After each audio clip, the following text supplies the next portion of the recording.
Happy 100 subscribers. Happy 100 That's subscribers. what Hey. Yay. Yo.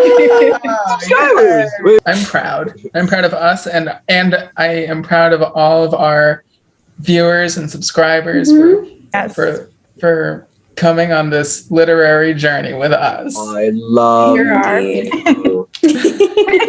all of you guys are our Valentines. See, Happy Valentine's. It's going up well after that. April Fool's Day. April, yeah. Merry Christmas. Oh, Merry Christmas. Merry Christmas. Happy everything. 2025. Happy birthday again. Okay.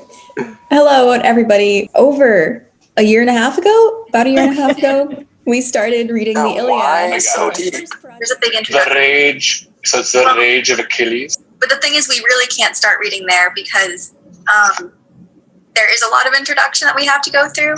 But it's okay. I'm going to breeze you through it as quick as possible. Rising among them, King Agamemnon raised his voice in prayer. Zeus. Zeus? Yeah, she should watch TV. She loves Guy Fieri. And ask people who has a Trojan horse in their territory. Who? All I know is that every man in this book is a piece of shit. Achilles is just mad. It's been so long since we've seen Achilles. So What's he been doing again? He's like crying a lot, right? So Agamemnon's gonna get slaughtered. Some important stuff happens in this book. There's a lot of narration, so tuck in. It's story time. Okay, Mom. Yo, we got the blanket squad. I only forget my book. Colin forgets his blanket. So Hector's like, I'll kill you. What? So we're on to Patroclus fights and dies. Spoiler. Spoiler. You might notice a stark similarity between Patroclus and Cleopatra, and how... No. No? Okay. Okay, I tried. Go on, sorry. Out of the plain and do your butchery there. The next chapter is the best chapter in the book. And the old man Priam, King of Troy would drive a Prius. No, it's Priam. Moaned, flinging both hands high. Feeding... I think sorry. Oh, Hector, don't just stand there. Don't. Actually, no, if Achilles came into the office and was like, I'm gonna murder Hector, I'd be like, okay, I'm legally obligated to report that to the authorities. So we've got the queen of anxiety and trauma here. Straight up, he's talking about his genitals, his wife pulls out her tit, like... What? And it was on the same page. There could be like a ghost meetup and they're like, hey man, you killed me. He's like, don't worry, your boyfriend avenged you. Yeah. Oh my Are you god. cosplaying Paris? It's me, Paris. I'm the hero of this story. My husband Paris, magnificent as a god. He was the one who brought me here to Troy, and oh, how I wish I'd died before that day. And so the Trojans buried Hector, breaker of horses. The end. What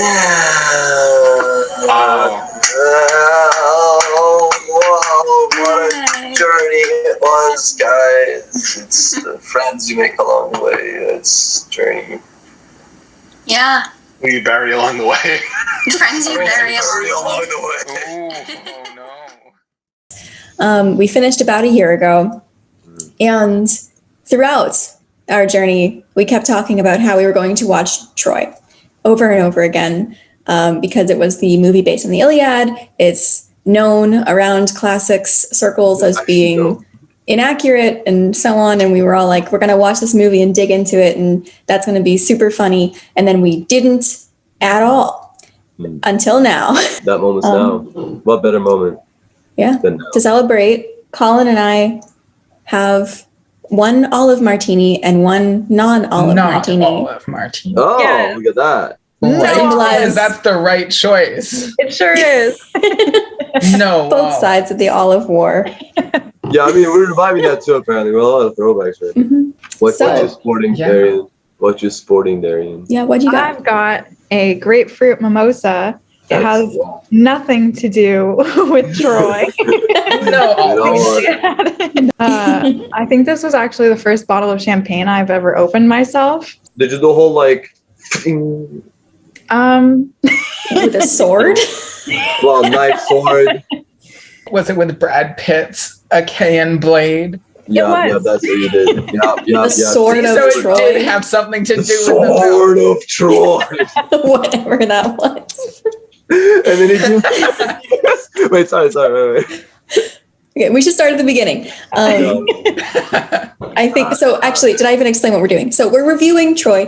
We were thinking of doing a commentary track that seemed difficult, so we all just watched Troy, and now we're going to give you our reviews. Before we do the rating, I do want to issue an apology to Marat because I just like roasted this film constantly. I thought it was going to be terrible. I thought it was going to be the worst thing ever, and then I watched it, and I was like so invested. I was like right there. I was blown away. Yup, tears. Yeah, I did cry. I did laugh. Just Brad Pitt's Patroclus, everything was there, dude. Yeah, those were there. And I feel like I mostly roasted it. It's not good. I was shocked. Like, not the worst. It's not great. I liked it. I was shocked by how much I liked it. I thought I was gonna hate it. You know, it was but a fine movie. It's fine. Like it's a action movie. Like the things that it got wrong are fine. Like they were adaptations. It didn't ruin it. I thought I was gonna be offended by this movie. Like personally. Yeah, but I was just like, okay, that's a little weird. There were some points that I hate, but most of it I'm like, this we're is gonna get into those in detail. But I'm like, for me, like when I watched the movie again, which I saw the movie many times as a kid, then we read the Iliad, then I saw the movie again, and it's like the movie is basically just fan fiction of the Iliad, and as far as fan fictions go, it's a good one. A lot of liberties have been taken. But is a good my reading on it was generally that it was like HBO's The Iliad. Yes. That's accurate. Yep. Honestly, every HBO trope may have been established, but with Troy. As soon as it like Game of Thrones is Troy. Pretty much. As soon as it like opened to the scene of Achilles just like surrounded by naked women, I was like, oh my god. Yeah. Okay. I understand the direction that this Achilles is straight, everybody. He loves women. Oh man.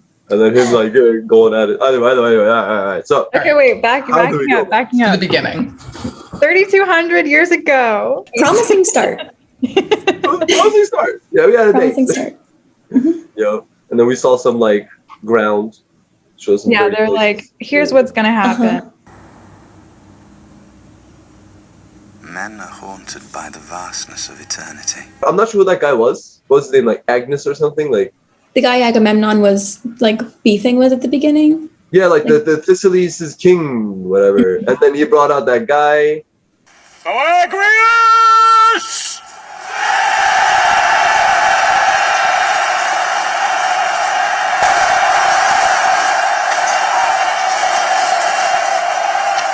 That I have no idea. Like, I don't know the rest of the epic cycle as well as, I know the Iliad, but that might have happened. Whether or not it did, I like that we got to see Achilles fight right at the beginning of the movie because it's kind of like, he's great, who cares? So, and like, that's what a lot of the beginning was just like needed exposition, like seeing Paris and Helen together before they run away, like it was kind of like, this may not be accurate, but it's fine that it's here. Yeah. But one thing I did have a beef with, like, in the beginning, they did a good job, like, immediately establishing Achilles' character, but also establishing that he's an absolute dick. Like, there was that time, like, he's like, he doesn't want to go into fight. He gets on the horse, and the kid's like, that's the biggest guy I've ever seen. Good luck. He's like, he says, I wouldn't want to fight that guy. He goes, I wouldn't want to fight that guy because he's like, because you're a loser, kid. That's why no one will remember your name. Yeah. Yeah. Wow.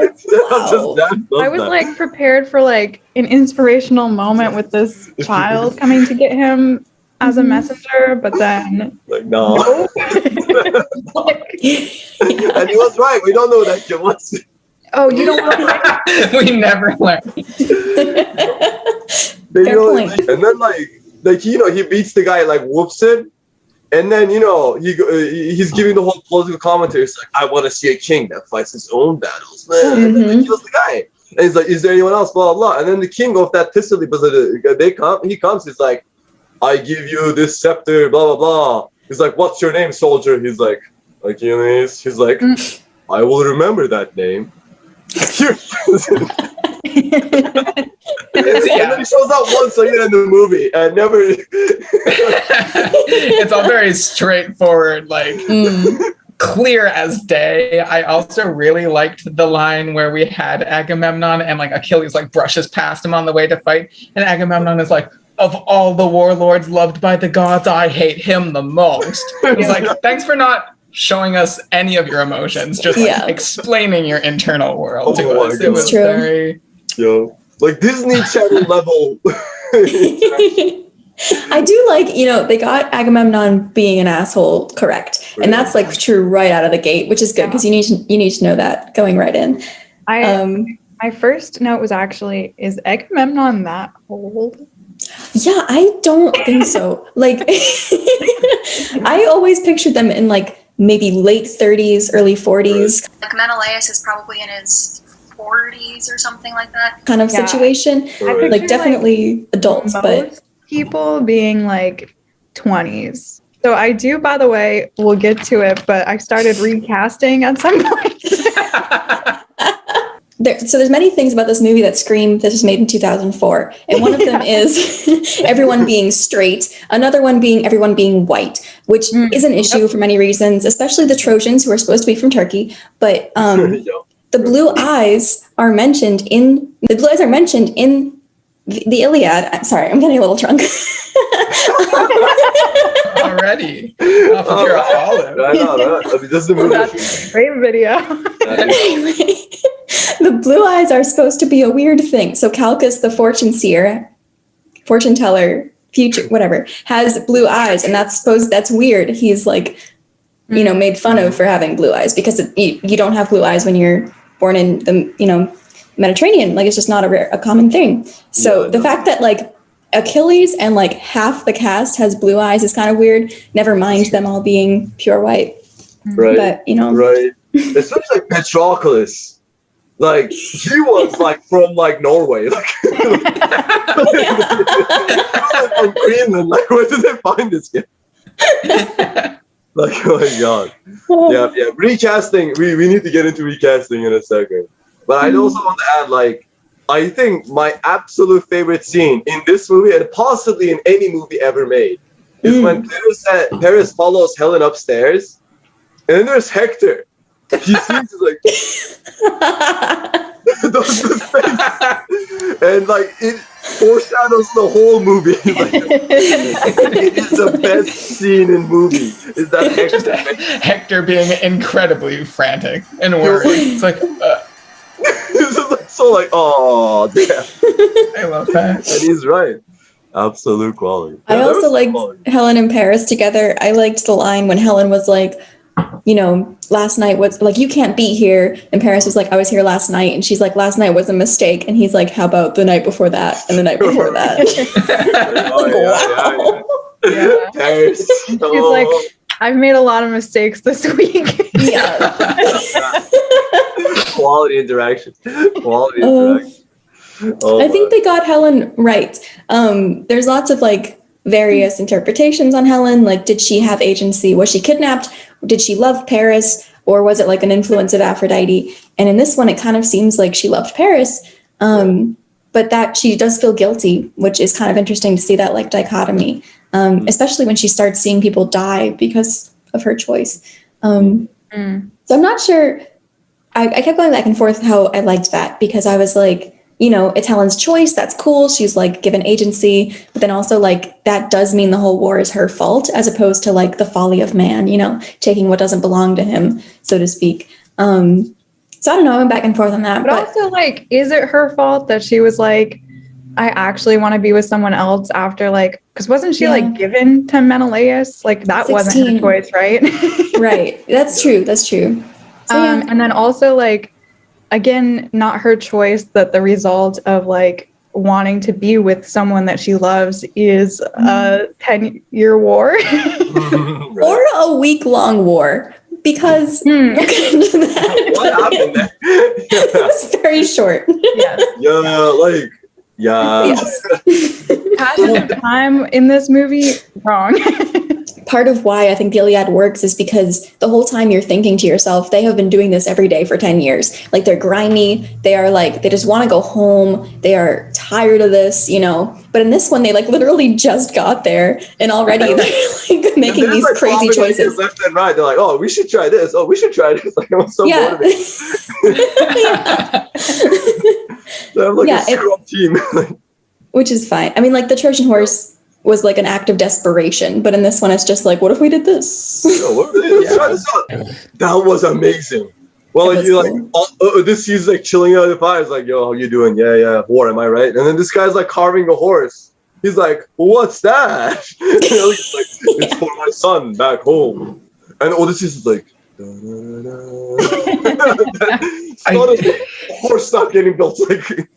I'm glad that you brought up the whittling, because I remember that in that scene, the man was like using a very good whittling technique. But flashback to like where at the beginning of the movie, back to where we were, boat scene. Immediately, Hector just like hacking at a block of wood. Like, his whittling is not accurate. So that was a really I don't know what that says about Hector's character, but it was a real good introduction of just like, I don't know what I'm doing. Yeah. I don't know what I'm doing. I also like, by the way, Hector as a person, which is good, because I think you're supposed to like Hector. Like, and you like, could have so easily been it when we read the Iliad. Yeah, well, you so easily could hate Hector because he's like the antagonist. He's the bad guy. But like, you're kind of supposed to like him and be like, oh, like he's a family man, you know, he's just like a good brother and all this stuff. And they did a really good job of like kind of honestly making you want to root for the Trojans. Yeah, I know. Hector was the good guy for sure. Yeah. I also, again, don't think this was the right, like, the cast they should have had. But I did definitely believe the actor that played Hector and Orlando Bloom as Paris were brothers. Like, that really read. And I'm like a long time Orlando Bloom fan. So yeah, I mean, Orlando Bloom is a classic. Everyone was happy about that one. And also, he did great. I'd say one thing though I got mad about was like, you know, their brotherly bond got explained in the weirdest way to me. It's like when Orlando Bloom's like, yo, I messed up, and Hector's like, bro, what'd you do? And then he shows Helen. Hector's like, turn the boat around. And then Orlando was like, but I love her. Hector's like, okay, let's go to Troy. He's like, yeah, he's like, that's not the whole thing. I have a quote: "Peace is for the women and the weak." Yeah. Was that Agamemnon who said that, I think? We hate Agamemnon on this podcast. We do. Clearly defined enemy. That has not changed. So we got to see Nestor, which was kind of cool. He did not speak for 30 minutes straight, which was lit. He had like 2 lines. It was great. Yeah, he had like 4 lines the whole movie, didn't he? That was fun. He was like, we need Achilles. He goes, that man was born to end lives, which I thought was a really good line. And then we go on to Odysseus meeting Achilles and Patroclus, which is how we started saying it, and also how they say it in the movie. So I'm double checking my Patroclus pronunciation. Everything was all over the place, man. Like Andromache, Andromache, like Menelaus. I think it's just wrong, bro. Menelaus is what they're saying. It doesn't make any sense. I like the concept that like every pronunciation they had is inferior compared to how we did it when we read it. That's so true. That's so true. I did no research on pronunciation, but Didn't need to. Now the other ones feel wrong, and that's the point. there we are. It's all about feel. It's all about Feel. I was on about 50. Oh man. Oh, we're not bringing that one back. I do think that before they introduced that Achilles and Patroclus were cousins in this version, there is a lot of sexual tension in that scene. Never hesitate. Nervous? Petrified. You told me never to change sword hands. Yes, when you know how to use it. Yes. And then they're like, oh, yes, your cousin. Patroclus, my cousin. Yes, cousin. And And I'm then like, you are uncomfortable immediately. Yeah. Like, oh. I know, they were definitely flirting, for sure. Yeah, it's like they didn't do a good job at extracting the subtext. They just diverted from it. Yo. Yeah. Yo. They got a few things wrong there, but it's not like that big a deal. So like the scene of convincing Achilles to come to the war is something that could have been cool. There was the whole like Achilles just disguising himself as a woman to like hide from the war, which could have been interesting, but also like not make sense in this version of the story. It would be very wild. It's like, why is he doing that? He's so out of place because this Achilles just wants to fight, which is fine. Patroclus had to go to war. He had no choice. So Patroclus, like, because he made this treaty and all of that, him like wanting to come and like Achilles trying to convince him not to doesn't really make any sense. But it's fine. You know, like all this is fine. Like I wasn't really mad about these changes. There's some changes I'm mad about though. Yeah. But there are also some things that like they were hinted at that were not touched. Where like just the absence of gods in this movie is not very interesting. Yeah, like we saw Thetis, like we saw Achilles' mother, but it wasn't confirmed either way. Let's talk about Thetis because she's next. And she is just a regular woman standing in shallow water. Or is she? Like, who's to say? Oh wait, go on, Colin. Go on, Colin. I was just going to like yell because she's just a woman. And she's giving a prophecy as if it's fact. But we shouldn't believe her because she's just Achilles' mom, a human. She's all wrong. And like she's kind of like trying to convince him to go, which is the opposite of what Thetis would have said. And like then she's like, I'm never gonna see you again. But like Thetis visited him like bi-weekly when he was at war. And she's like very like loving, caring, and like I'm making you this necklace out of shells like I used to do.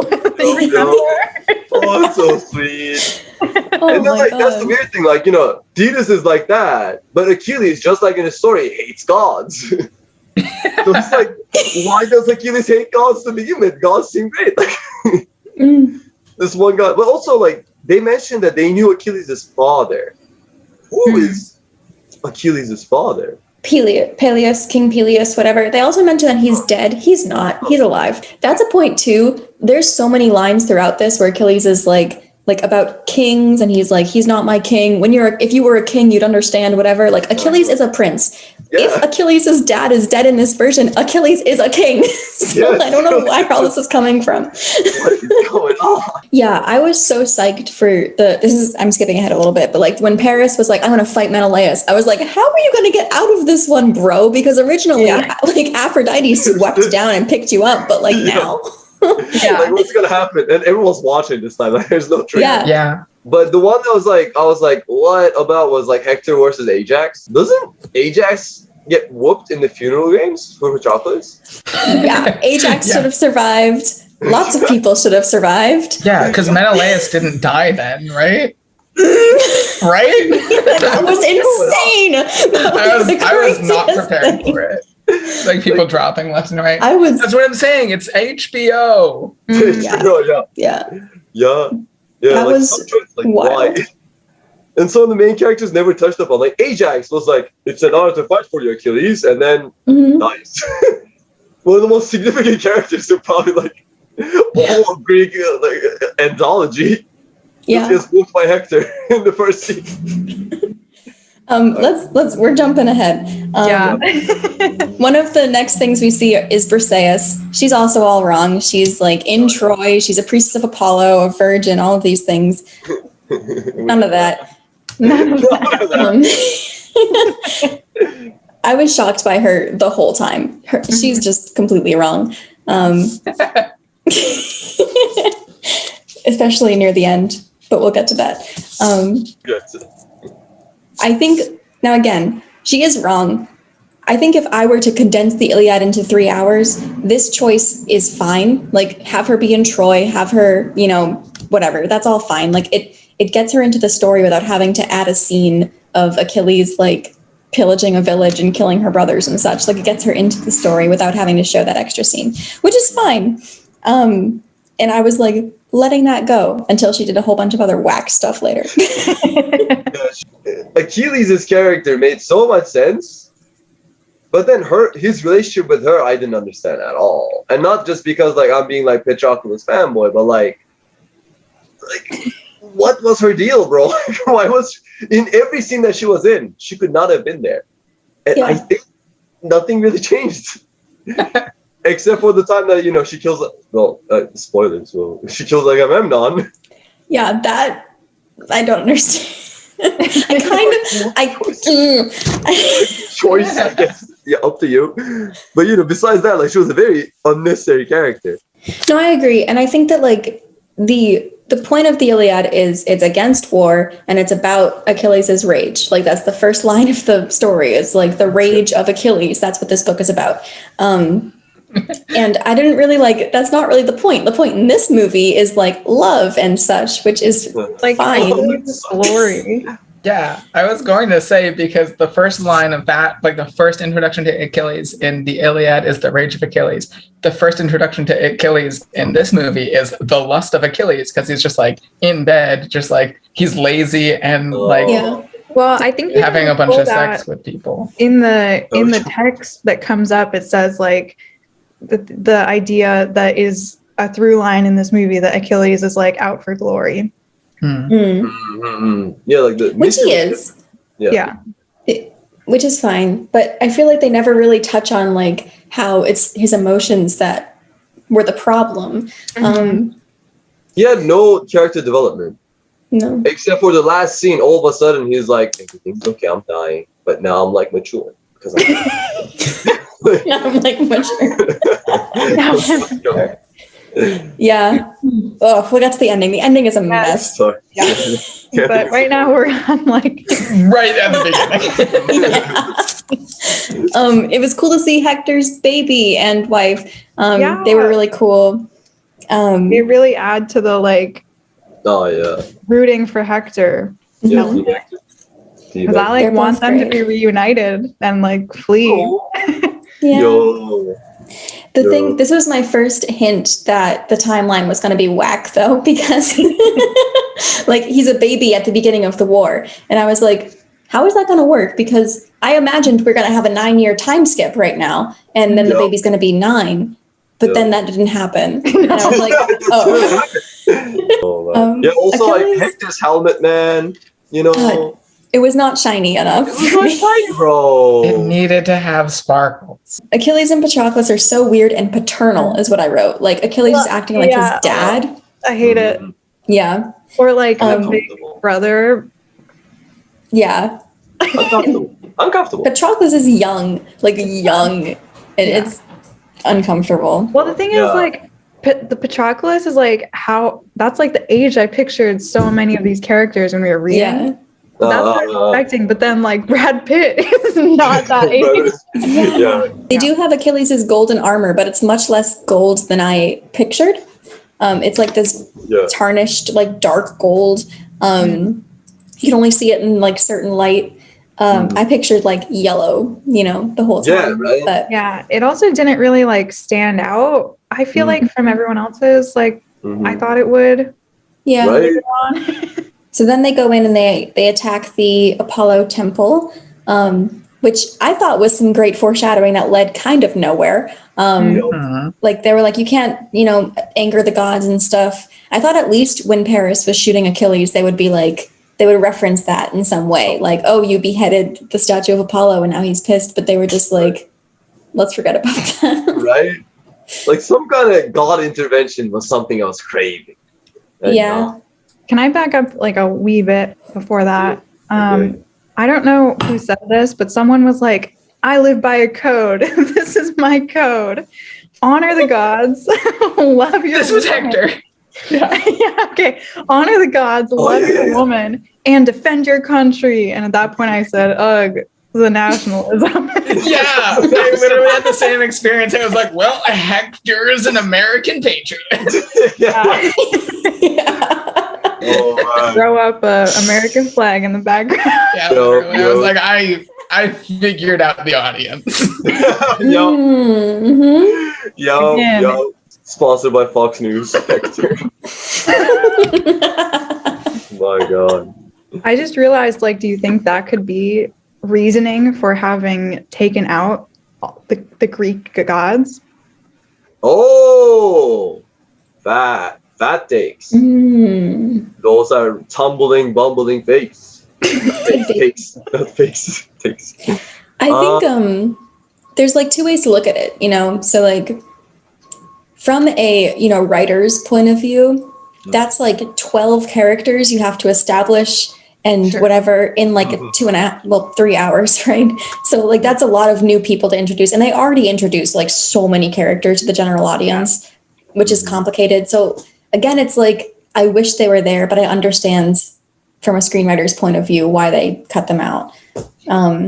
It's a wild choice to like condense the Iliad into 2.5 hours. Like It's bad. You don't have to say wild. Like they didn't have to do that.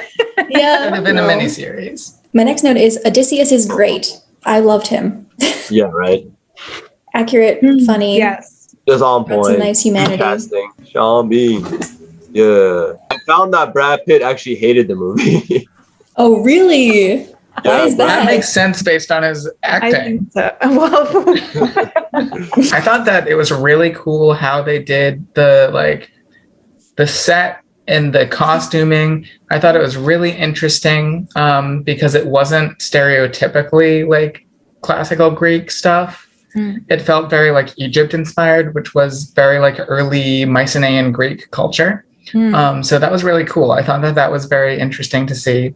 And same thing, like even though the armor wasn't very unique for any of the characters, it was cool for it to be like, oh, it's not like Roman armor, because I think that's what a lot of people would immediately jump to. It felt very like Achaean, not classical Greek. But I loved seeing it. Yeah, it was really cool. I was also bothered by how not useful at all the armor was, because swords just like went right through. Like it was softer than skin. It was like you're just like digging, not even like sand. Like it was so easy to just like poke right in. It's more like putty. Yeah. I thought like the amount of people on screen was impressive. Like I loved seeing it. I was just like smiling because like I feel like my imagination doesn't have the bandwidth to imagine the amount of people that were actually there. And they were kind of just like, look, there's 50,000 people here. And I was like, wow, like I actually see it for the first time in a way. So next up, we get the spirit of Troy is in that sword, which it's just nonsense. But fine. They give it to Aeneas at the end. Aeneas, our friend, who goes off in the Iliad to found Rome, discover Italy, and save the rest of the Trojans and bring them into the Roman Empire, which is like a neat way to put Aeneas in here. It was kind of like an Easter egg in a way. I feel like if I didn't know the Iliad, I'd be like, that was random. Why did the sword do nothing? Another thing I mentioned in my notes was when Achilles told Patroclus, don't waste your life following orders.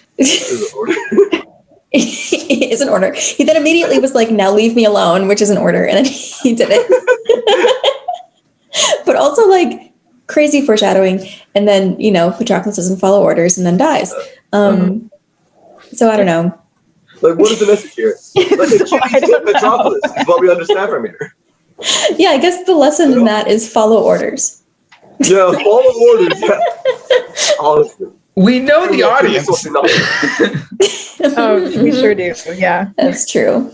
We're moving on to the Paris and Menelaus fist fight. Because that's what it devolved into. Right around now is when I have the note that says, this is actually a lot like Twilight. Damn. I'm not going to argue. I mean, I don't think there is an argument against it. It's just true. So they fight. Paris is bad, as we all expected, and then runs away like a baby because he got sliced in the thigh and will not be strong and courageous and such. So that's how he gets out of it, as opposed to Aphrodite saving him. Interesting choice, whatever. Also, really rough line going into that fight. Menelaus says, I accept your challenge, and tonight I'll drink your bones. Like, wow, that is quite the statement. And then, like, that's not what happens one bit. Mm-hmm. Yeah, because as we foreshadowed earlier, Hector kills Menelaus in this scene, which is insane. Yep. Yeah. Like, I screamed. Really wasn't expecting it. Oh. Like, no. Like, I was just like, anything can happen now. Like, I have no idea. From this one on, it's anyone's game. I guess I don't know this story. Yeah. Kills Menelaus, whips around, 5 minutes later, kills Ajax as well. And I was like, wow, all right. And then we get to Achilles and Briseis. Mm-hmm. He saves her from being branded and tells her, like, oh, you don't have to worry about me. I'm not going to harm you, whatever.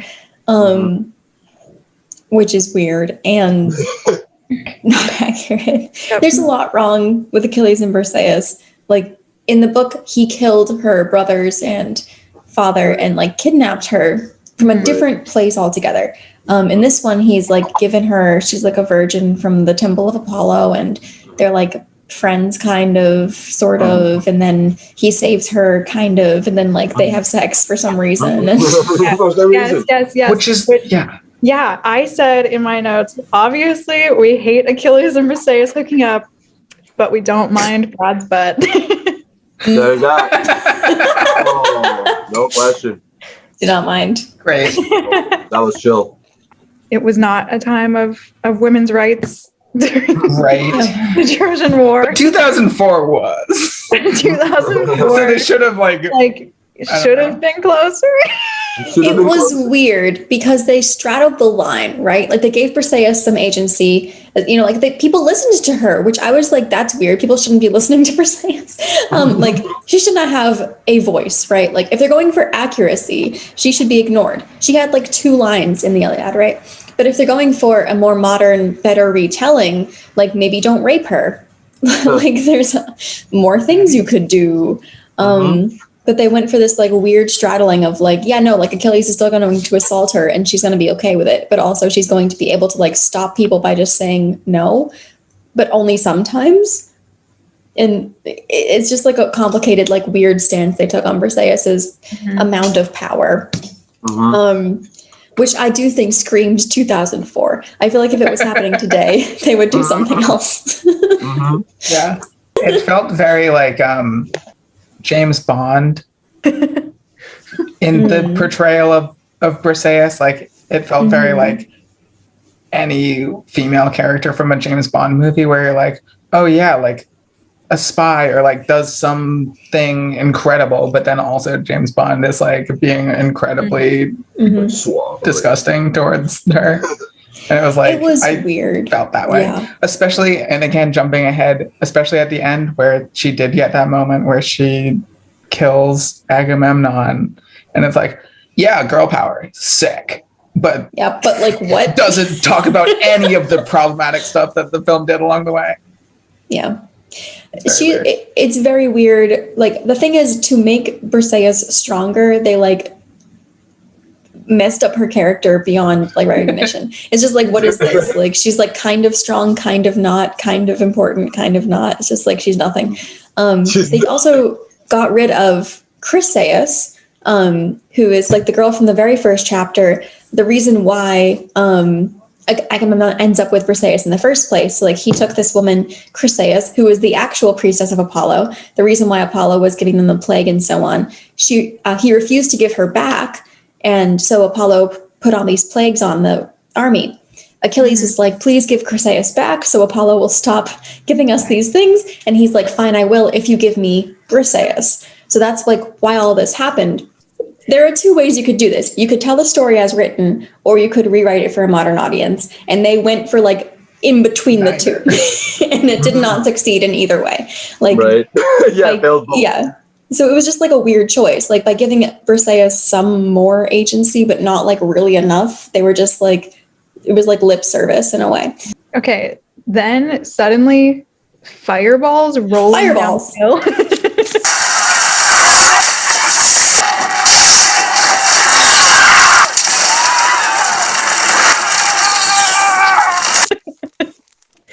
Fireballs. There we go. Fireballs. Fireballs. And my question is, were those in the book? Okay. But like they didn't just light them on fire. They like shot fire arrows for some reason and then pushed the balls over them. Yeah, dude.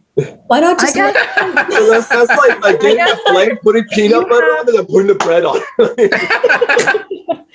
I guess like if you have like a fireball that's already lit, like who's gonna push it down the hill? Okay, fair. But they have like spears and stuff. So like that covered the Trojans coming over like the wall of like, because they had like this wall built around the boats. Loved the scene where Achilles comes out, but it's actually Patroclus. And like I knew that, we all knew that, but it's like they don't tell you that. Which I thought was so cool. Like how surprising that must have been to the audience who didn't read the Iliad. And you can see everyone being like shocked that Achilles is dying, and they're like, oh my gosh, like how did he do that? And how could he be losing? And like that is so cool. I loved how they did that and kind of put you in their shoes. But not accurate. At all. Like Achilles knew that Patroclus was going in his armor. Everyone knew that it was Patroclus. Like everyone knew what was going on. But the shock was, it was neat, I guess. Nice twist. What I said is obviously like this Patroclus is not Brad Pitt. Like I don't know how anyone could mistake that. Yeah. And then like Hector's just like, take him back. I'm done now. Not accurate at all. Like in the book, he like took the armor and like fought over the body for a whole chapter. Yeah. For sure. I forgot about that. They need to be ripping this Patroclus's body apart, and they're not. But also, like, everyone stopped at that moment. It wasn't just like the surrounding people. Like everyone was like, "Oh, shit, that's not Achilles." There was like, oh no, it's just a baby.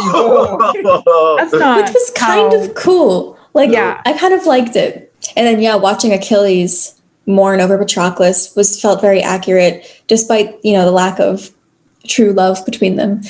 Him doing the funeral rites was accurate. Importantly, that was only performed by women. So the fact that Achilles did it was supposed to be really impactful. I think like that was lost perhaps to the modern audience. But it was cool that they showed him doing that anyway. What's funny is they kept the whole moment of him putting on his armor, which took like 50 pages, but they missed the, getting the new armor and Thetis doing the armor for him and stuff. But we got to see him put on his clothes for a long time, which, I'm okay with that. The line, there are no pacts between lions and men. There are no pacts between lions and men.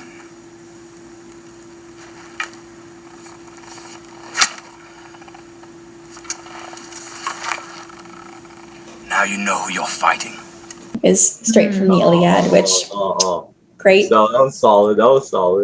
Now you know who you're fighting. Then put on. And then the fight between Hector and Achilles. Yes.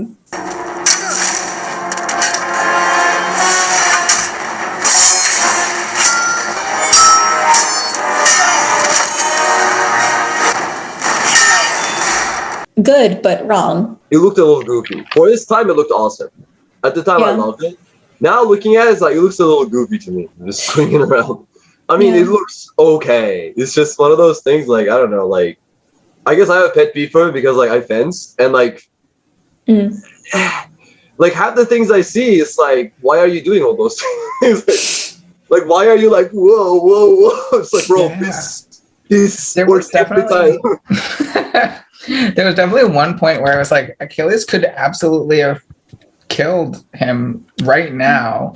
He was like when his arm was like back, like against his back, and they were like, and like Achilles was there. He could have stabbed that guy. You could have done a lot. He could have killed him right then and there. Less impactful than I wanted them to be. I agree. Right. But the finish generally, like the war. I have this note. We like a huge thing that is focused on in the Iliad that we miss is like just the depictions of every individual who's dying in the war and like their entire family lineage and everything about them. So like when they die, you actually are like, oh, this person who like existed. I've heard about, and existed is dead. And like they did, like the war scenes are really like gruesome in a way that is, I mean, that also is, that tracks in the Iliad. But you don't care. I feel like. Yeah, I agree. It felt more war as glory and less, like the Iliad's an anti-war story. And this didn't really feel like an anti-war story. Like, war. Yeah. And like they had like this spray bottles for like blood, like like every time like a cloud, like a steam would come out. Like it was so strange. Obviously, they don't chase Hector around the city 3 times. I didn't really expect that to happen. I feel like it would look sillier than it reads, and it reads pretty silly. It's ridiculous. I mean, it's reason. But dragging him behind the chariot was cool to see. I think that was just as dark as it should have felt. And like, it happened more often in the Iliad that he did it like for 10 days in a row. But just seeing it once was impactful enough. The movie, that would be comedy, bro. Especially like the moment that everyone realizes that he's tying Hector to the back of this cart and like riding off with him instead of just like backing away.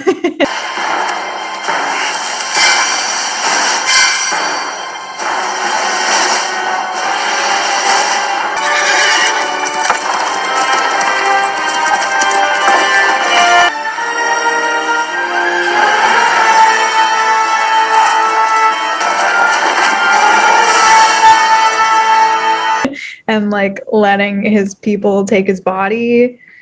That was a huge, the impact just in that moment, I feel like made it. Yeah. That was done well. But then came the worst scenes when Priam visits Achilles. And like, oh man, that scene had a lot of good parts, but just generally came off as dumb because of I think maybe because of the acting or the lines or whatever they were made to do. And like, like Priam goes back, he wants to take Hector back. And Achilles, who basically went back into war because Patroclus died, didn't shed a tear for Patroclus, but was like bawling out when he was like giving back Hector. And then there's that one scene where, it starts with Priam, it's like, I'm the only man that has ever done this. She's like, yo. I did not like that line for sure. The opening is bad. That sentiment is in the Iliad, I believe. But again, like everything feels a little less cringy when it's in the Iliad. The writing was better. Just comparatively, because like we were certainly cringing at a lot of stuff when we were reading. Absolutely. Yeah. Seeing it though is just different. And it's just like it sure is. Like, reading it, you can put it in that context. Watching it, you're like, bro, like there's standards now. Yeah. You don't get to be goofy like that. But then the best scene. So like Priam is like, give me back Hector. No. Achilles, quiet, stands up, walks towards one of the columns. There's just dead silence for like 15 seconds.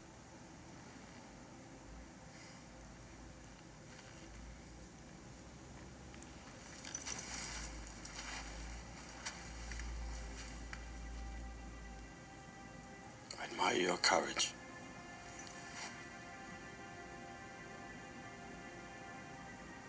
And then he says like a very mundane, like continues the conversation. Oh, that scene I hated. I don't remember that. Oh, really, bro? I watched that scene on repeat, bro. Like, what motive did he have to go to the other side of the room? And he's on the other side of the room. He's like, so I'm not gonna do it. What is? Oh my gosh. I mean, this was like 3 a.m. at this point for me. The best scene.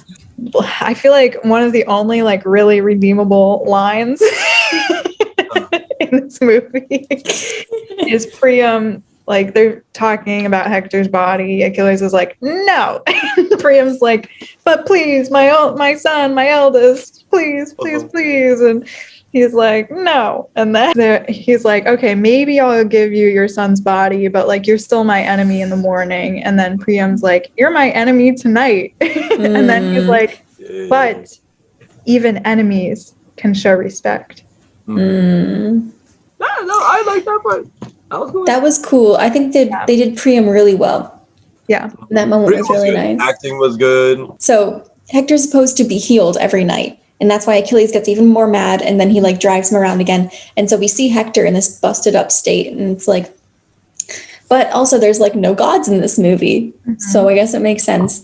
But I honestly think that could have been the moment where that changes. So it's like you pull back the shroud and there's Hector perfectly healed. That could have been really cool, actually. It should be like the one moment where gods actually have an impact. And I was kind of thinking that's what they were going to do, but then they didn't. And I was like, okay, I guess. Even dirtier.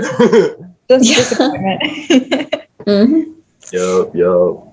So then we move on. Achilles should well be dead by the time that they do the Trojan horse. Right. This is all out of order. And Achilles did. Yeah, he was not in the horse at all. His son was. His son, Nepleptus or Ferris, should have been in the horse. His son does not exist in this movie. That's fine. So that was just very weird. And like Achilles' behavior was very weird because he set Briseis free. And then like the next day, they attacked the city. Yeah. But he should have known that setting her free to Troy would mean that eventually, should the war be successful on his end, they would kill her or take her as slave or something. So like the fact that he's like, yeah, go free. It was just like, what are you doing, bro? Like, don't you like her? Only for in like the next segment for him to like wander vaguely through Troy being like, Briseis, where are you? It's like he's got no forward thinking. No. And that was a great scene. I'm so glad that happened. Because like there were so many scenes where like there are random people running and Achilles just like points a sword at them like, yo. Briseis? Briseis.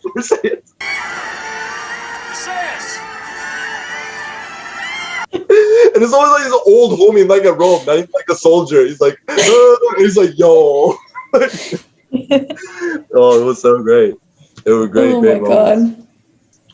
Yeah, that was all whack. Oh, for the horse. This is when my notes started being a lot more in all caps. Because I just wrote the horse, LOL. But also someone, is it Priam? I think it is Priam who's like, oh, a gift from the gods. And I'm like, why would the gods give you that? So here's a horse. Like, of all the gifts, like, just this giant, like, makeshift wooden horse. I thought it janky, to be honest. Clearly made overnight. Also, like, you think it just, they wanted it to spring out of the ocean like that for you?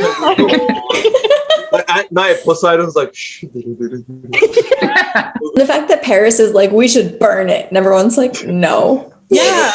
That was so funny, especially knowing what was going to happen. You're just like, bruh. This is a gift. We should take it to the temple of Poseidon. I think we should burn it.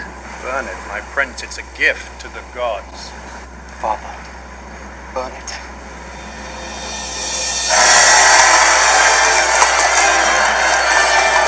Yeah. Yes. What do you Also, mean? There's no way. Did you see how many people they had come out of that horse? Like, there's no way that they're chilling in there like all day. Like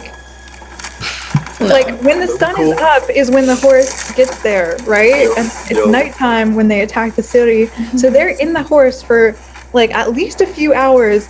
And many hours. You think they're quiet in there when it smells terrible? Because like think about how many people are shoved in there when it's hot in the sun. Also, where are they going to the bathroom? They're peeing in that horse. It's all over that horse. And then priest is like, gift from the gods. Oh. That was like the first thing I Poseidon thought. smell. Yeah, there's so much wrong with the horse. A lot, yeah. The horse there were like 4 people in the horse originally. It was like not this whole thing. When I saw them crawl out, again, it was one of those things where I was like, this is kind of cool, but incorrect. It's like a clown car, but it's the Trojan horse. Original clown car.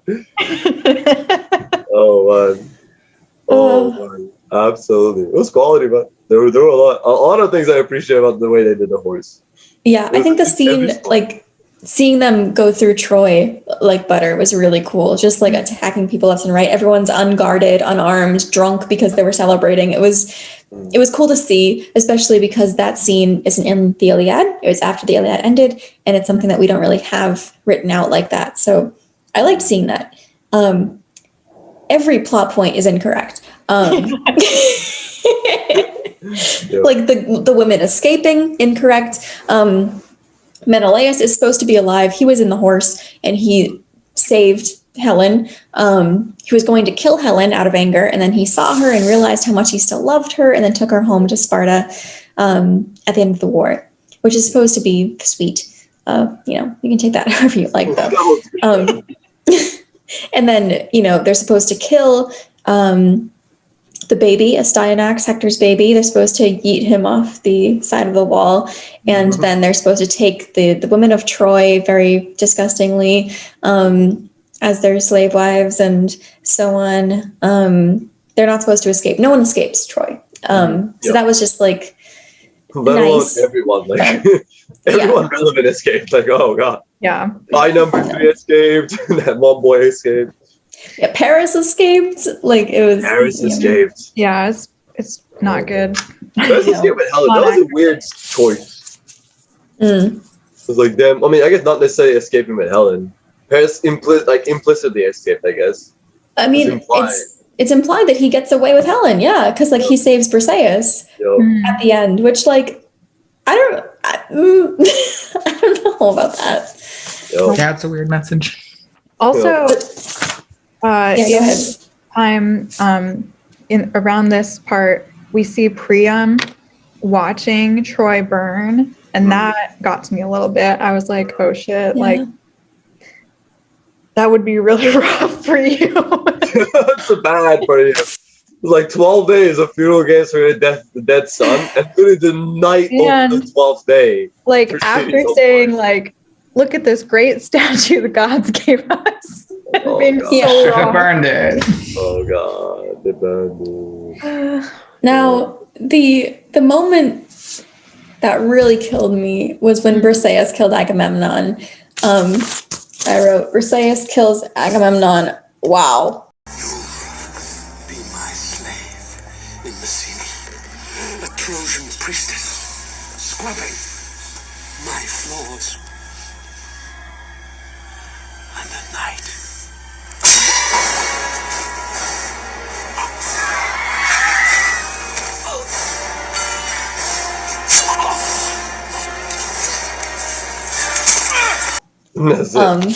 Yeah, not expected. Very not expected, yeah. Now, I have lots to say about it. I think, honestly, for the story that they wrote, it makes sense and I like it. And in the Iliad, in the epic cycle, he is killed by a woman. He's killed by his own wife because he gets home and his wife is like, hey, remember how you sacrificed our daughter to get to Iliad? I'm killing you now. And she also like just kills him with her new lover. They kill him together. So like the vibe is there, like, you know, being killed by a woman, being killed like this, like, you know, the greatest warrior, whatever, killed by a woman is, you know, that vibe is there. Her killing him was just like out of left field in a way. But makes sense again, because like he hurt her and so on. So it shocked me. But again, like for this abridged version of the Iliad, it's like, that's kind of cool, I guess. Yeah, we're gonna do that. Yeah. We'll let y'all have that one. Yeah, I mean, you know, at the end of the day, they wrote their own story, and it was a round story. I'm cool with it. I'm cool.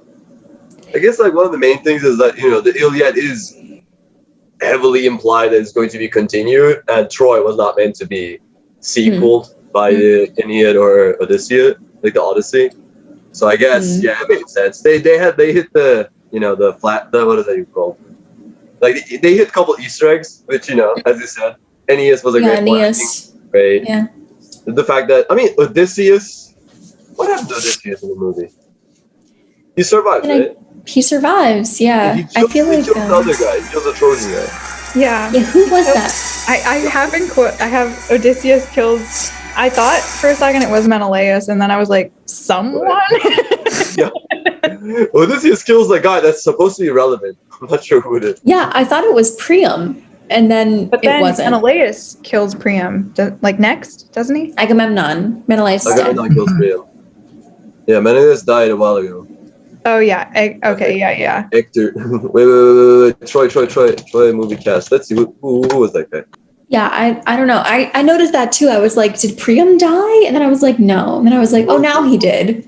Now he did. Oh, now he did. I think it was like the guy who was like the priest who was reading the crow signs and stuff. Bird signs, maybe. It was like an older guy. Like he had white hair. Yeah, Glaucus? like the other old guy who walked right next to Priam the whole time. Oh. Yeah, Glaucus. Oh, Yeah, Glaucus. Whose name is James Cosmo. Great. James Cosmo, Glaucus. Legend. Yeah, Glaucus. Yeah. I remember Glaucus. Odysseus killed Glaucus. Great. That sounds I see. correct. Yo. And then Aeneas. Even Aeneas has like a proper casting. That's interesting. And then, yeah, the rest are not so relevant. See, I see that. That's all cool. And then we get to Paris killing Achilles.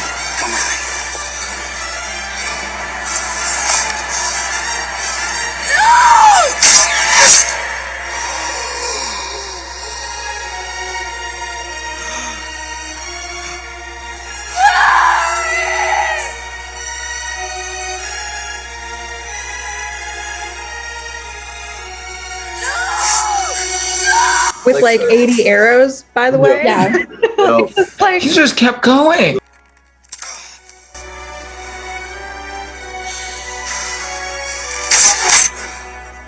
and Briseis is like, no. No! Stop Stop it! Oh no! I'm on a hot streak. Hold on. I'm on a hot streak. Tragic. It was rough. There was so much.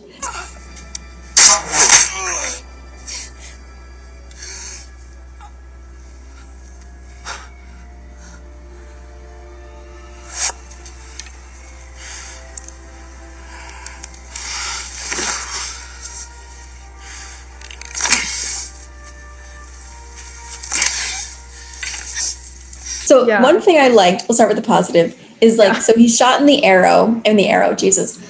He shot in the ankle by an arrow, and then shot in the chest a few times, and he rips those out. And so by the time that he falls finally dead, the only arrow remaining is in his ankle. So I was like, that's neat. So it kind of like, that's how the myth started, that he was shot in the ankle and that's it. But he was actually shot in the chest and all that. So that's kind of neat, I thought, without adding in the goddesses and the gods, you know. Right. So fine. Fine. I just like acceptable. This was the moment though to bring in the gods, to be like, look, you pissed off Apollo. Now Apollo's helping Paris shoot straight, but we see Paris is an excellent shot throughout the whole movie. So like it's never confirmed or denied that the gods are helping or hurting anybody. Which is just a little sad, but it's fine. I am glad it happened. You know, Yep. Briseis was there. For whatever reason. It's just weird that so much of this movie is about Briseis. Yeah. They were just like, how do we have, like, who's the main love? Like, they just needed a love line. Yeah. Love line. A love line. And they decided a love storyline. Give me a love line. That like wasn't like male. That wasn't Paris and Helen, I guess. Yeah. I mean, like, it's stupid because Paris and Helen are juxtaposed by Achilles and Patroclus. And in this one, they were like, Paris and Helen will be juxtaposed by Achilles and Versailles. But Achilles and Versailles are not important to the story. So they had to like jam that in. But it's like you have the perfect juxtaposition right there already written. But they can't be gay. It's 2004. So. They can't be gay. I hate 2004. Yeah, 2004 is whack. And then the ending was kind of cool. It's like, oh, I could say I lived in the time of Hector. Yeah. I could say I lived in the time of Achilles. That was pretty cool. And then I think it was Odysseus in there, right? Odysseus, yeah. No, it's just like, it's cool because the Odyssey, I guess, is relevant to carrying out this story. And like, you know, people hear about Odysseus, and in a weird way, through oral tradition, I think people hear about Achilles and Odysseus together. I think it was a nice little addition to be like, oh yeah, they were together. Like those two people were actually at the same time in the same place. I mean, what bothered me is like that line is supposed to like tie this movie up in like a neat bow. And like, I was like, that's it. Like after 3 hours, like I don't feel like resolved here. No, it felt very sudden. Yeah. That is true. I agree with that one. It was a cool line, but I did want something more thematic. You know, like it seemed like they were doing this big, so the original theme is about rage. This movie's about love. Fine. But like, I wanted something about that. You're right. Like something like, you know, so love is powerful enough to start and end wars, whatever. But like, they didn't do anything like that. They were just like, Achilles was cool, right? Go down in history because he got his glory because he died for this war. Which is the lesson the exact opposite of the lesson you're supposed to learn. Like, yeah. Right. In a weird way, like it actually did work out that way, right? It is the opposite of the lesson you're supposed to learn, but that is literally the message that's been carried out throughout this movie and throughout most of people's understanding of it. Yeah. What I'm learning is people don't understand the classics like we do. And that's precisely why we need more than 100 subscribers. We need to carry on this mission. You guys tell your friends. Continue on, keep it going, because you know there's a lot to the classics, and we want to share that with you, our audience. Share your classics with us. So you should like and comment, maybe, comment, and subscribe. That'd be good too.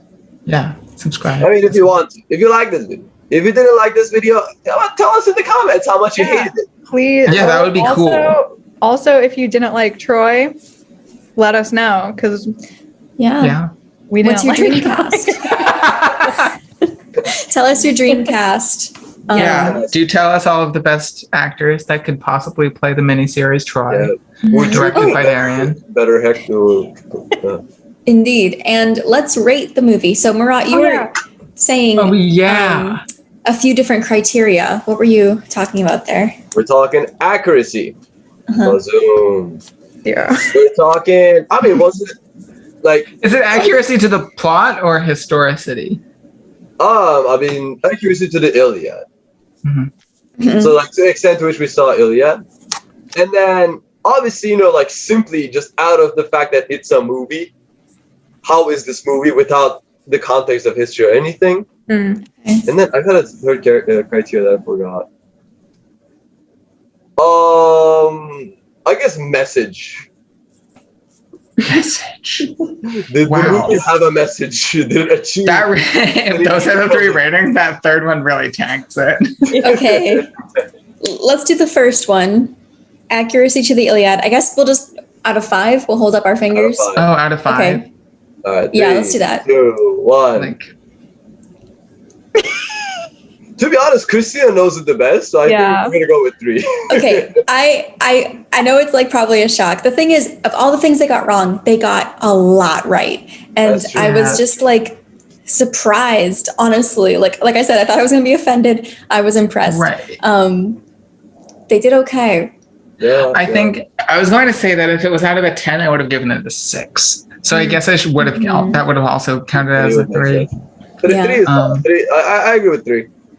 They missed some big things. The gods is a huge thing. Patroclus is a huge thing. I think a lot of it can just be like they had to squish it into 2.5 hours, 3 hours. But like, I don't know.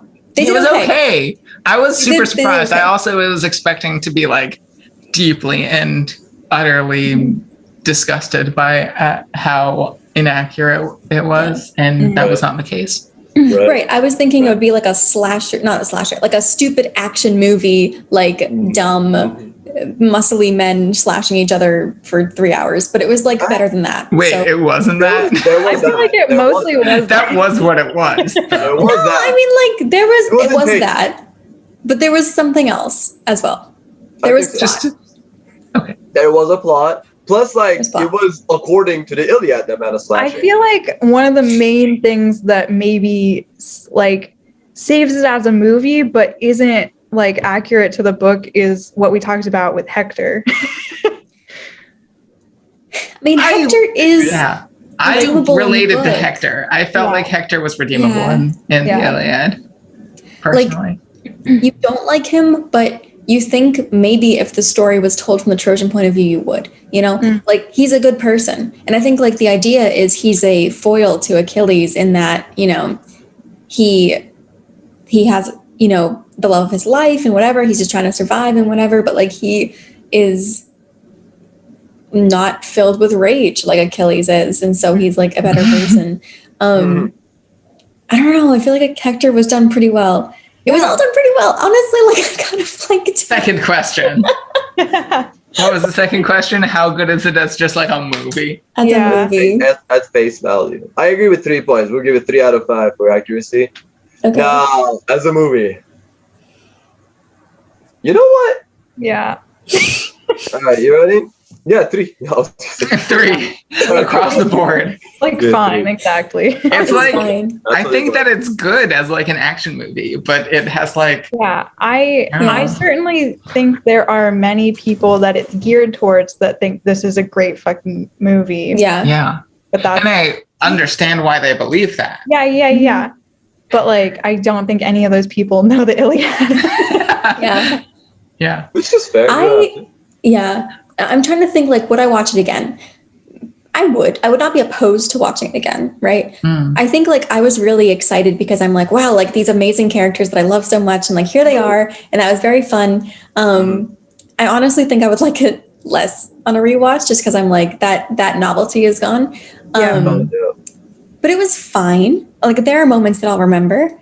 Some good lines and some good visuals and stuff. I think definitely a surprise. Solid 3. Yeah. I think that's like, I honestly want to give it a 4, but as you said, like I wouldn't watch it again. I think at this point I'm done with the movie, even though after the 5th time easily 10th time I've seen it, but first time I've seen it after I've passed the age of like 12. So first time I've seen it in over a decade, and I think I'm done with this movie. I watched one more time for the poopies and the gigglies, but like that's about it. So that was it. Murat, I have a question. So you watched it a lot as a kid. Is this like in Turkey? Do people like know about this movie? Know that it's supposed to take place in Turkey and like talk about it in that way? It was huge. Really? The thing is, like like for us, I think there was a strange thing where the movie was called Troy, like Troy, and in Turkish it's Truva. And because of that, they're like, "Oh, this is novel and interesting." And then like people watch the movie, they're like, "Hold up, wait, is this true?" Like, because it's strange. Because within the movie, you start to understand, like, oh, it's supposed to be truva. But the stranger thing is, we don't call it that anymore. And obviously, a lot of people know the story, but our version is so different that there were a lot of people that didn't even realize. And especially since like this is why I was mad. Like the places they shot the movie have nothing to do with the area they're in. Right. It doesn't look like that. The Aegean is a beautiful beach area, and you guys showed a place that looks like a desert that looked like middle of Australia. Like, where was Troy? Because Troy is like supposed to be surrounded by like beautiful greenery, beaches, like lovely place. Yeah. So yeah, and that area actually is one of the most popular cities in Turkey, where the horse is, which is not the original horse. But assuming the horse reconstruction is accurate, the movie horse, no connection, no relation. I'll tell you that much. But yeah, so yeah, Turkish people were just like, hey, about it, not me. Interesting. So message. Oof. Well, I guess we have to kind of establish. So we talked about love being a main theme here. I think that, so let's talk about it like, whatever you think the message is, let's rate it based on the clarity and like straightforward way that it described whatever message you think that it's trying to tell. What? That changes my rating like 100%. Oh, okay. Wait, you can give both ratings. Okay, I guess what I was interpreting this question as is like moral value, in which case I would give it a 0. But if you're asking me like, what do I think their message was and how do I think that came across, then like, I think they were going for like, there's glory in war, and that's what they showed us the whole time.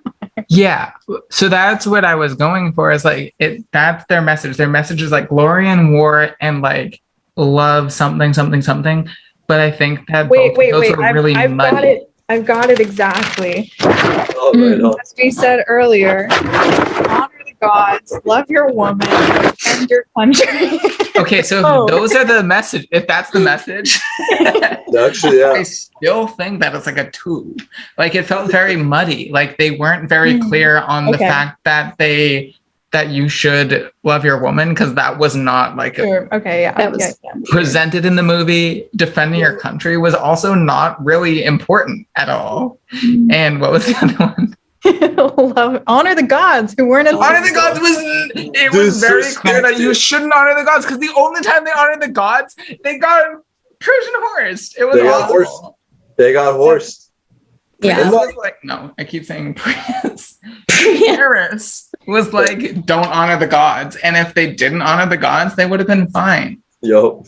So like that message was 0.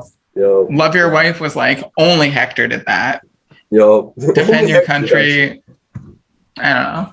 Yup. It was a very muddy message. I agree. I don't respect the vision of the director.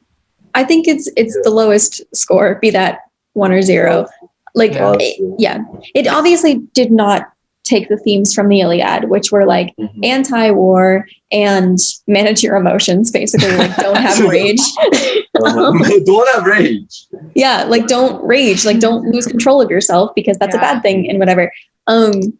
But you know, the story of Achilles' anger management was not shown in this movie, and that's what the Iliad is. But in this movie, so like that 0. But this movie's message is, like you said, you know, love your country, love your woman, whatever. Like, even that was bad, because like Achilles and Briseis are weird. Like, why did they like each other? They don't. Like, she's trying to survive and he's just like being nice, I guess. Just like, it was weird. Yeah, he's like being unrealistically nice to her and then sexually assaulting her. And then like in the running same after breath. her. Yeah. And then setting her free for some reason and then trying to save her. And it's just like, what is that? Yeah, like what is that? What is that? The message might be that Achilles doesn't actually have a functioning brain. Yep. That like, is true. Driven. He is driven. We know that. Driven where? We're not sure, but he's driven. Driven to do something. He's driven to do stuff. It's just doing stuff. Literally made to kill people is what they said. Born to kill. Born to kill. Yeah, that is what they said. Yo, like, I'm not supposed to kill Briseis. What? Oh, what do I do? This law doesn't know what to do. Oh, yeah. Three for accuracy, 3 for good movie, 0 for message. Yes. 0.5. Horrible messaging. Yeah, messaging. I don't think messaging carried out. So I was thinking about this, like when we were talking about the messaging, I was like, okay, how do we interpret the film Troy in a post 9/11 United States? I was like, if Hector is the all-American hero, does that place any value on this? I don't know. I was trying to think about the messaging through that lens. Well, see, like that doesn't quite work either, right? So post 9/11, you're right. So 2004.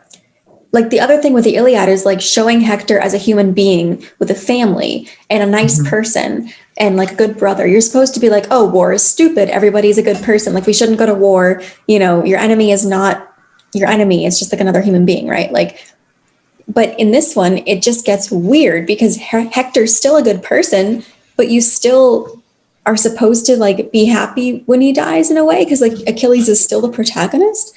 You know, like it's like Achilles is like a fighting for the bad guys, but is a good guy. Because I was really listening to the music cues. Because in the music cues, when the Achaeans are fleeing Troy, because the Trojan, there's beautiful, like glorious music. They're like, this is a high moment of the film. So it's like a tragedy. Like the film is a tragedy because they. Like all of the music cues place Troy as being the protagonist. Anytime the Achaeans are losing, it's great based on the music cues. So you're saying like Troy is meant to be America. I see it. I think I see it. I don't know where it places Achilles. It's like, let's not get into that. I feel like I'm trying not we're gonna to get canceled the more we get into it. But I mean, like, I'm just curious. The walls are penetrated by, like the analogy works in a weird way. It's an interesting reading. I mean, like for all intents and purposes, I mean, like if you look at the war objectively, the Greeks are the bad guys. Like they are attacking a city, like they are the offensive. And the only thing that's going wrong is that either a woman was kidnapped or a woman is making a choice. Like that's the only bad thing that happened. And they're like, let me attack you. And there's, political reasons, but go on. I was just going to say, I do think that like, I'm trying to read into the Trojan horse as being like a terrorist attack because the Trojan horse is specifically like, oh, it was like infiltrated into the city. And it was like, oh, at the heart of the city, this thing like tore apart Troy. Or it kind of works out uncomfortably. It kind of works out. I'm not sure if that was intentional, but yeah. Yeah, it is definitely a muddy message. It's not like a very clear cut reading. Because then it's glorified the horse at the end of the movie. And that's true. Yeah. It sure did. There's a lot of moments that show you how the Achaean army is more skilled than the Trojans. And one of them is that the Achaeans, they marched in silence. So they could they were really quiet and they could hear the commands of their officers. Whereas the Trojans were all screaming, trying to intimidate everybody, but they couldn't hear everybody as well. So that is a benefit. The other thing is that the Trojans they called in a bunch of allies from different countries who didn't speak similar languages. So they were all just doing stuff without really knowing what the other people were doing. Yeah. So there were all these different reasons in the Iliad where tactically the Achaeans had a benefit. And none of that was really touched on, which was supposed to be oh, cool. They have, you can kind of understand why they won beyond just Achilles good. Achilles good. Achilles glory. Achilles glory. Achilles good. Good job. But yes. So I guess our overall rating is 330, which puts it a comfortable 60-something %, right? 66%. Which is very close to the 59% on Rotten Tomatoes. Wow. So yeah. We're basically Rotten Tomatoes, guys. Stop looking at Rotten Tomatoes. So listen to us for your movie needs. For your movie needs. So would we recommend this to our audience? I mean, What's the audience? I think if our subscribers have seen our videos of us reading the Iliad, and then you want to watch Troy, yes. Yeah. And watch this video. But if they're watching it instead of watching Classics and Chill, no way. No, absolutely you should not. be watching Classics and Chill instead, Yeah. if that's your choice. Yeah. Yeah. That would be our choice. That's my recommendation for you. And while you're at it, tell your friends to subscribe. Please do. Yeah. To 100 more, you know? Yeah. Because at 200, we might watch Troy again. Or something else. Yeah. Or Troy again. Imagine we make it in the channel, we got 100 a day. We're like, oh god, guys. Oh no, I don't want to watch Troy again. I don't want to say Troy again. Is there a movie we watch when we're done with Dante's Inferno? Oh. Full Metal Alchemist, the original one. Ooh. I would watch that. I mean, I watched it. We'll talk about it. It's not based on it. No. Oh. Is that even related? No, I just wanted to check it out.